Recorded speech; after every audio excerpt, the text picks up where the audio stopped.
കോൺഗ്രസ് അധ്യക്ഷ സോണിയാഗാന്ധിയുടെയും കേരളത്തിന്റെ ചുമതലയുള്ള AICC ജനറൽ സെക്രട്ടറി മുകുൾ വാസ്നിക്കിന്റെയും കേരള സന്ദർശനത്തിന് ശേഷവും കോൺഗ്രസിലെ പ്രശ്നങ്ങൾക്ക് പരിഹാരമായില്ല.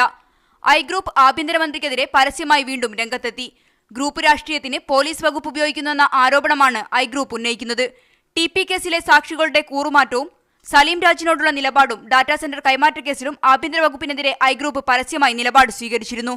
കോൺഗ്രസിലെ ഗ്രൂപ്പ് പോരിനെ കുറിച്ച് തന്നെയായിരുന്നു ഘടകകക്ഷികൾ സോണിയാഗാന്ധിക്ക് പരാതി നൽകിയിരുന്നത്. എന്നിട്ടും പരസ്യ പ്രസ്താവനയ്ക്കും ഗ്രൂപ്പ് പോരിനും അവസാനമായില്ല. ഗ്രൂപ്പ് പോര് രൂക്ഷമായതോടെ പതിവ് നിലപാടുമായി KPCC പ്രസിഡന്റും രംഗത്തെത്തി. പരസ്യ പ്രസ്താവന നടത്തുന്നവർക്കെതിരെ നടപടി സ്വീകരിക്കുമെന്ന് അദ്ദേഹം അറിയിച്ചു.